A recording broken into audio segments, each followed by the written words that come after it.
राम दिन दिन चढ़े अगम दिस जावे, पाछो ने कन जोवे।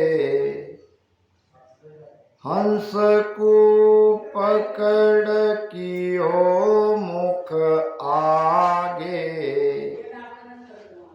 आत्म पाछू रोवे। सत शब्द के बारे में महाराज फरमा रहे हैं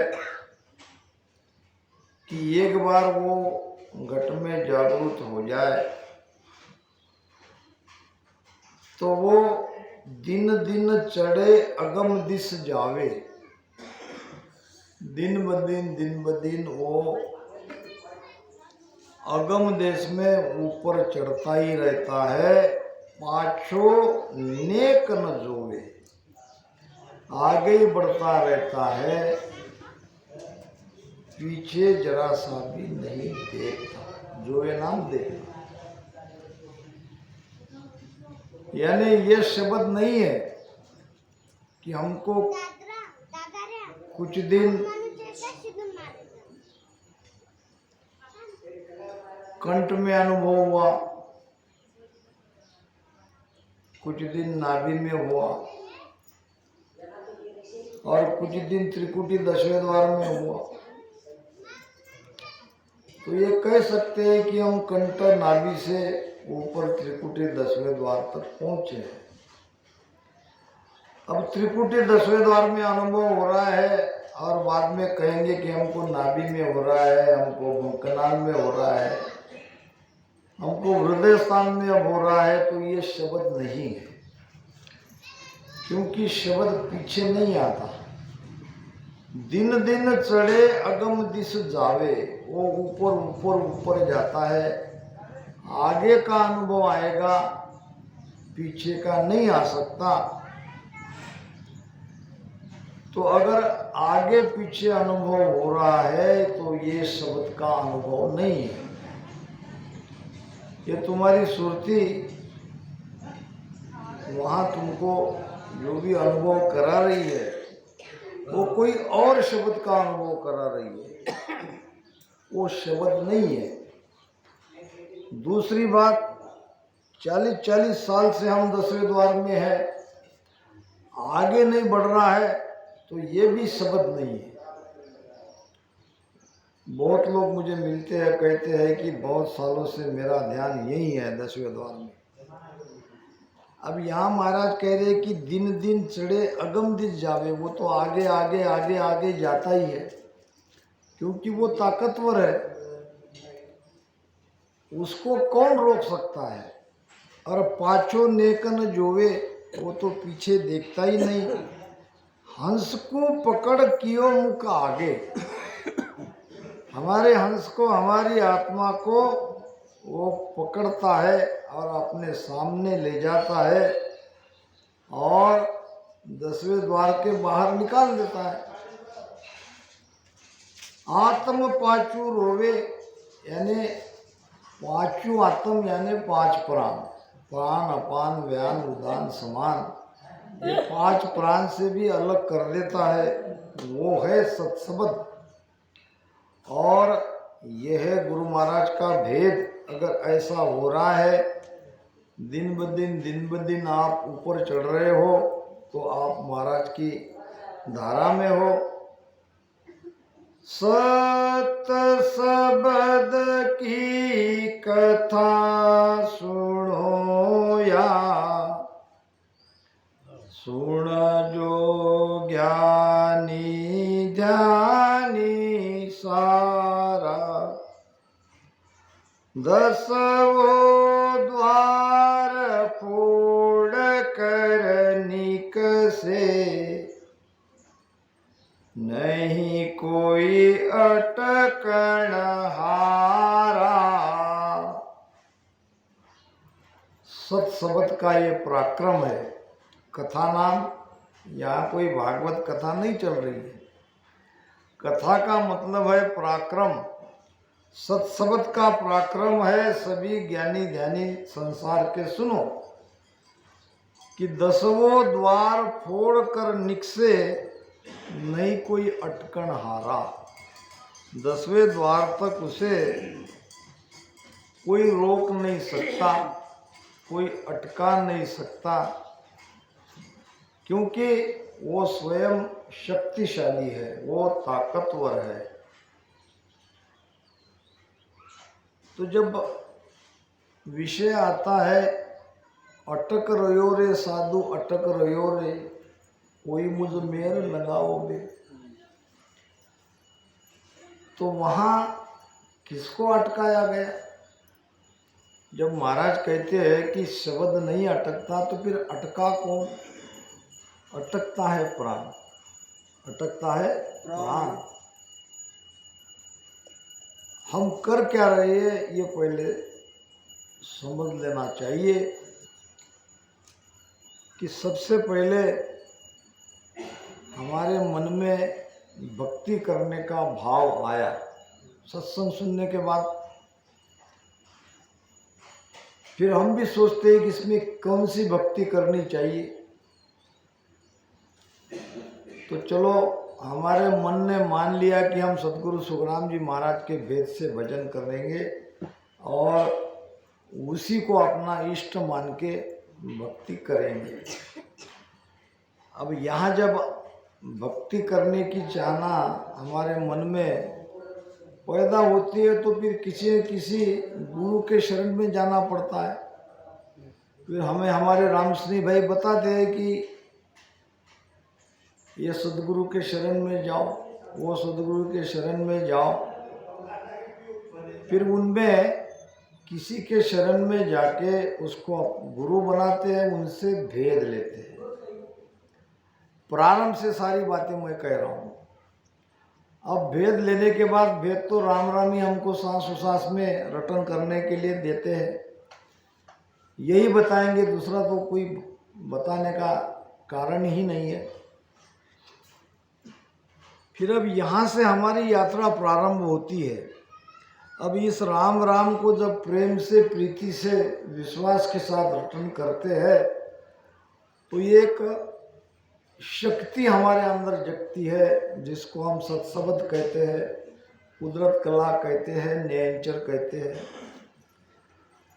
और बड़ी तेजी से वो नाभि प्रदेश से, पिचम के रास्ते से मेरु त्रिकुटी होते हुए ऊपर ब्रह्मांड में चढ़ जाती है। यानी अब नयनचर ने मोक्ष का हमारा रास्ता खोल दिया, रास्ता खुल गया। बीच में जो रुकावटें थी, जो बाधाएं थी, जहाँ कोई अटकाव था, वो सब खोल के वो सत्सबत नयनचर ऊपर चढ़ जाता है। अब हमें क्या करना पड़ता है? अब जो सत्सबत ने रास्ता बता दिया, उस रास्ते से हमको हमारे प्राण को ले जाना होता है। और जब अरद उरद में, यानी उरद नाम ऊपर, अरद नाम नीचे, अरद उरद में हम ध्यान करते हैं, राम राम रटते हैं, तो नाभि प्रदेश में एक ऊर्जा वहाँ पे संग्रहित होती है, जमा होती है, एक वायु जमा होता है, और वायु से पेट हमारा फूल जाता है, भर जाता है। वो वायु धीरे धीरे ऊपर पलटता है, बंकनाल से मेरु त्रिकुटी होते हुए, क्योंकि ये सब रास्ता पहले ही नयनचर ने, सत्सबद ने खोल दिया है। तो सत्सबद का पराक्रम ये है, सभी ज्ञानी ध्यानी सुनो, 10वें द्वार फोड़ कर निकसे नहीं कोई अटकन हारा। वो तो 10वें द्वार फोड़ के निकल जाता है, उसमें वो पराक्रम है, ताकत है। तो उसके साथ साथ हमारे प्राण को भी वो बाहर निकाल के ले जाता है। 9 द्वार शरीर के खुले हैं, 10वां द्वार बंद है। 10वां द्वार अंदर से खोलना पड़ता है, अंदर से खोलता है नयनचर। और जोग सब फिर फिर आवे, 10वें द्वार लग जाई, से हंस सकल आप बल चढ़ है, ताते अटके भाई। और जोग सब फिर आवे, कहाँ तक जाते हैं? 10वें द्वार तक जाते हैं, ब्रह्म तक जाते हैं। और जोग सब फिर आवे, जोग यानी बाकी की साधनाएं, अष्टांग योग है, पवन योग है, हठ योग है, या और कई प्रकार के योग है। श्वासा को ऊपर ब्रह्मांड में चढ़ाते हैं, 9 द्वार को बंद करके श्वासा ऊपर खींचते हैं। ये सारे योग है, ये सारे साधनाएं हैं। तो महाराज क्या कह रहे हैं कि इनसे कहाँ तक जाओगे? 10वें द्वार तक जाओगे। और जोग सब फिर आवे, 10वें द्वार लग जोई, यहाँ तक जाएंगे, यहाँ से वापस आ जाएंगे। क्यों?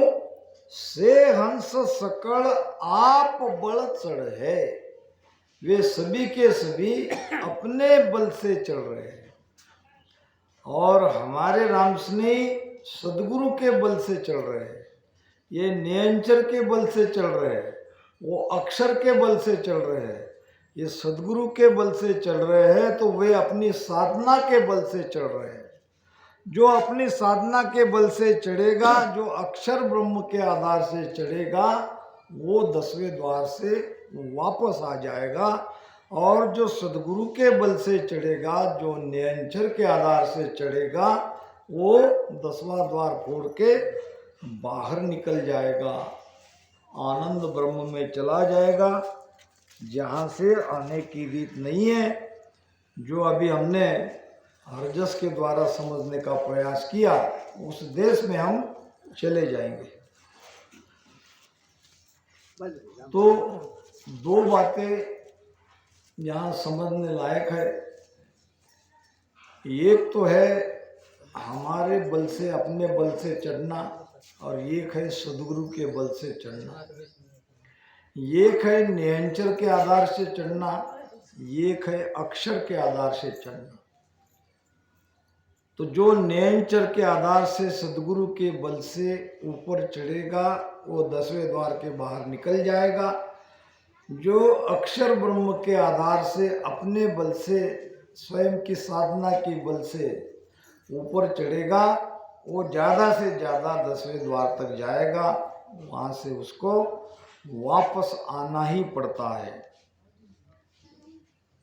आगे कहो कौन बल जावे, ओ तो देश नियारो, माया ब्रह्म एक नहीं जानो, जो जुग ज्ञान पियारो। आगे कहो कौन बढ़ जावे, कहाँ? 10वें द्वार से आगे।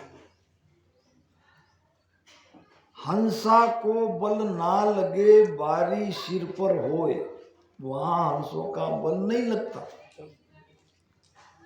आगे कहो कौन बढ़ जावे, वो तो देश न्यारो, वो तो देश सदगुरु का देश है, वो तो देश न्यारा है। माया ब्रह्म एक नहीं जानो, जू जुग ज्ञान प्यारो। महाराज कहते हैं कि जगत में जब तब करनी कर्मकांड अच्छा लगता है, जगत को ये अच्छा लगता है, मगर वहाँ तो कोई बल नहीं चलता, वहाँ तो केवल सदगुरु का ही बल काम में आता है। तो आगे कहो कौन बढ़ जावे, वो तो देश नियारो, माया ब्रह्म एक नहीं जानो, जू जुग ज्ञान प्यारो।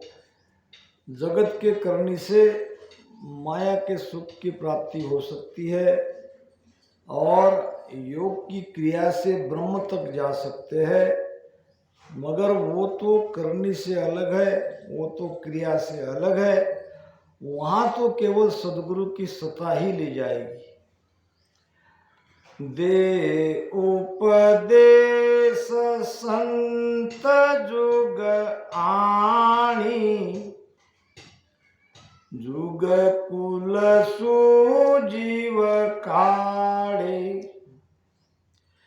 यूं निज नाम हंस को ले गयो, सोहद बेहद छाड़े।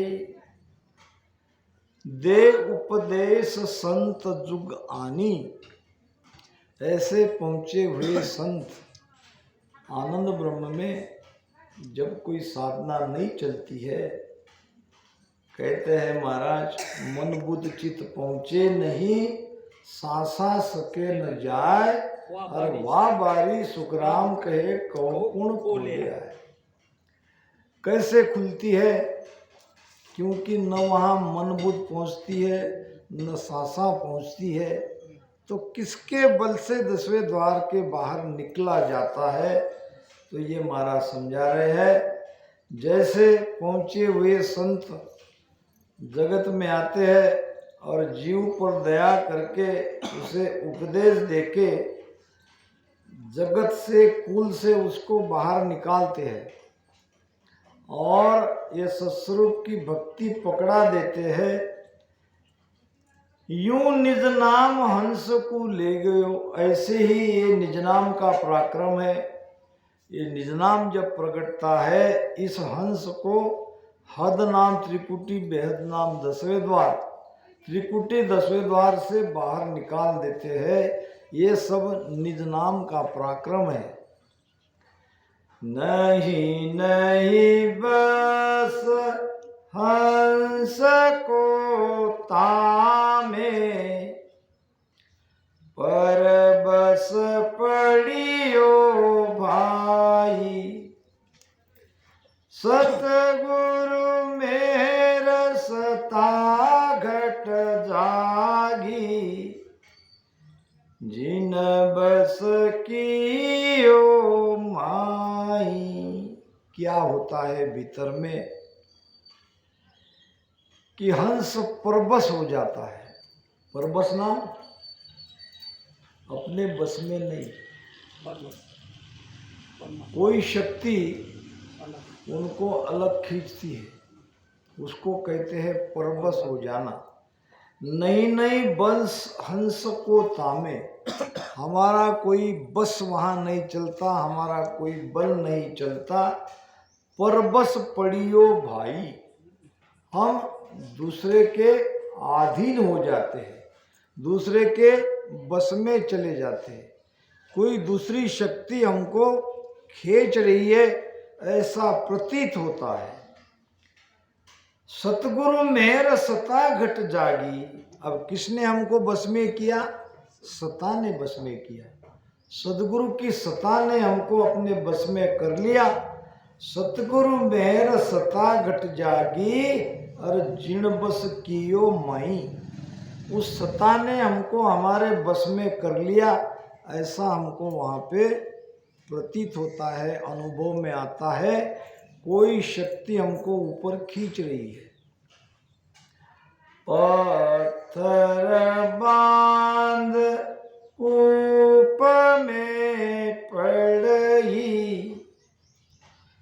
बोलप में विष खावे,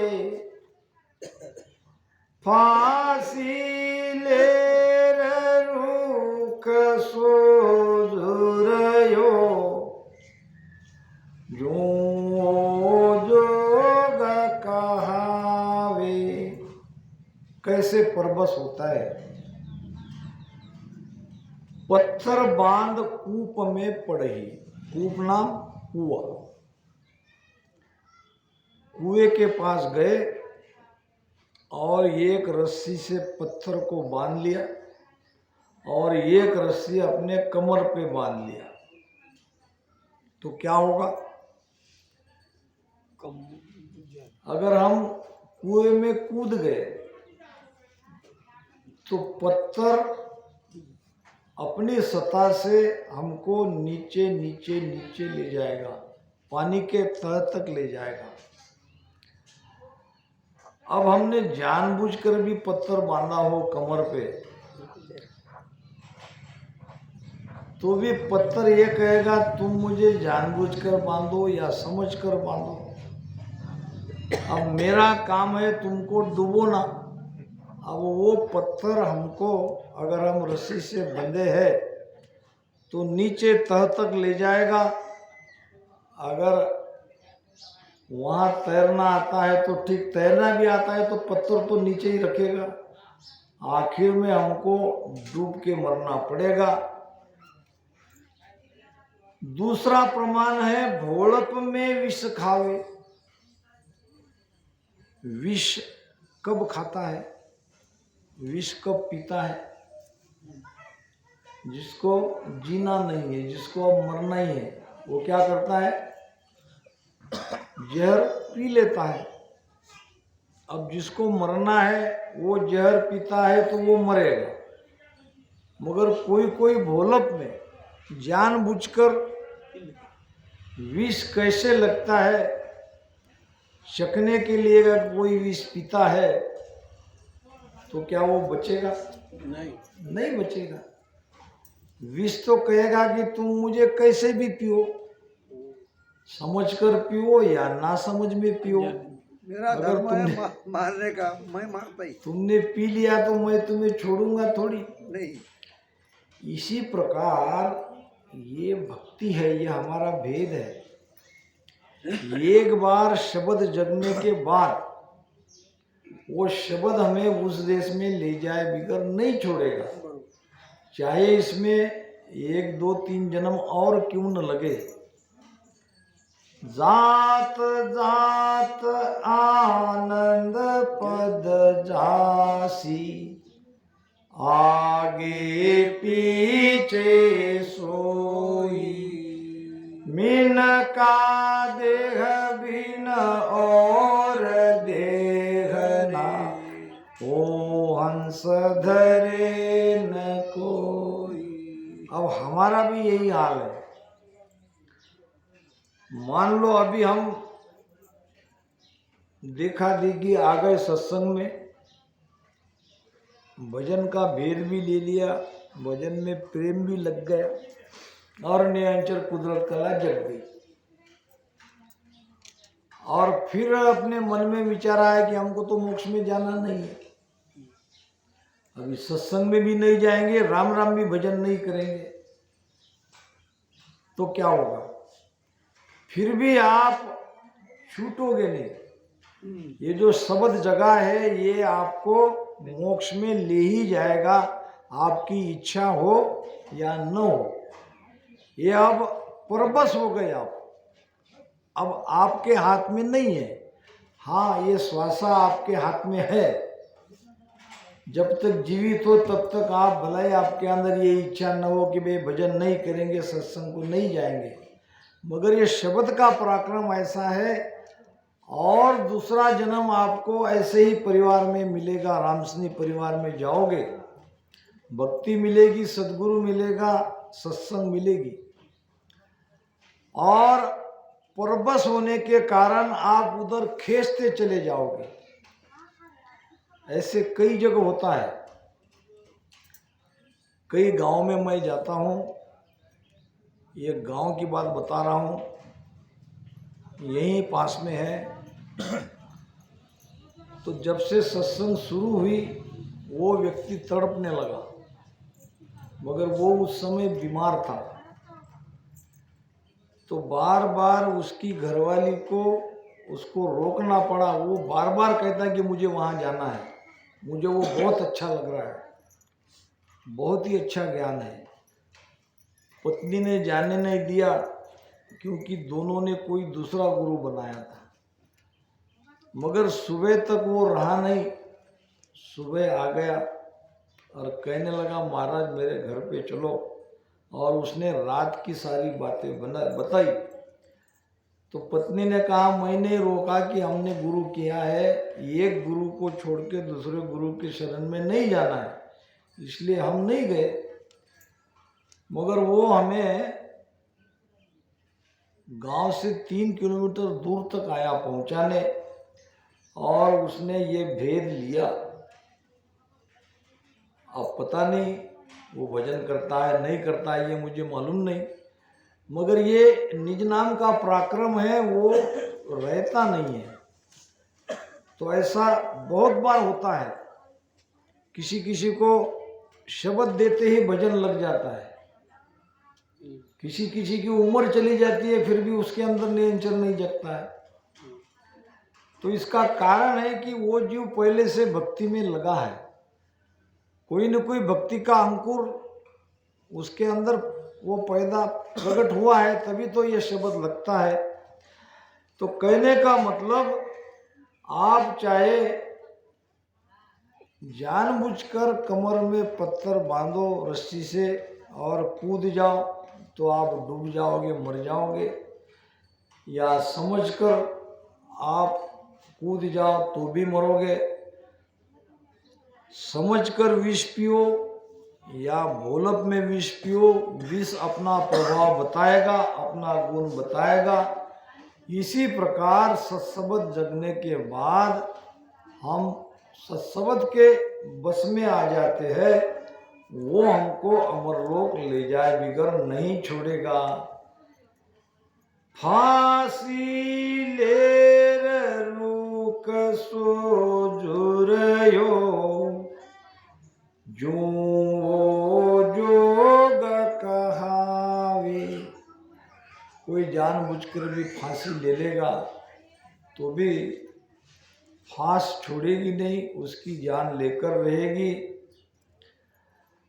वो एक कोई ढोलके वाले की कथा याद आ गई कि किसी गांव में कार्यक्रम के लिए अपनी ढोलकी लेके जा रहा था, पीछे पीछे शाम का समय था, कोई किसी के जल्दी जल्दी चलने की आवाज़ आई, पीछे मुड़ के देखा तो एक बाई थी, औरत थी, और देखा तो वो औरत के गले में गहनों से लदलद भरी थी, और इतने गहने लेके रात में, अभी रात होने वाली थी, ये औरत कहाँ जा रही है, इसलिए उसने पूछा कि भाई तुम कौन हो और ऐसे समय में कहाँ जा रही हो। बाई ने गुस्से से कहा, बहुत क्रोध में थी, कि मैं आत्महत्या करने जा रही हूँ और तुम कौन हो मुझे पूछने वाले। तो ढोलकी वाले ने कहा, भाई तुमको आत्महत्या ही करनी है तो मेरे पास आत्महत्या कैसे की जाती है इसका तरीका है, मैं तुम्हें बता सकता हूँ कैसे आत्महत्या की जाती है। तो भाई ने कहा बताओ। तो उसने अपनी ढोलक की रस्सी खोल के एक पेड़ के ऊपर बांध दी और उसकी फांस तैयार करी, और ढोलक के ऊपर खड़ा रह के उस फांस में अपनी गर्दन रख के बाई को बता रहा है कि ऐसी ये फांस बन गई है और ये रस्सी की फांस में तुमको अपनी गर्दन डाल देना है, बाकी का सारा काम फांस कर लेगी। जब तुम गर्दन फांस में डालोगी तो ऐसे पैर से ढोलक को हटा देना। ऐसा करके उसने एक पैर ढोलक को मार दिया, ढोलक गई नीचे और वो लटक गया फांसी में। अब कहने लगा, भाई भाई भाई मैं तो तुमको बता रहा था मुझे मरना थोड़ी है, तो क्या फांस अब उसको छोड़ेगी? नहीं छोड़ सकती। कहने का मतलब आप कैसे भी फांस को गले में डालो, भोलप में डालो, जानबूझकर डालो या सही सही मरने के लिए फांस लगाओ, फांस तो फांस है, वो छोड़ेगी नहीं।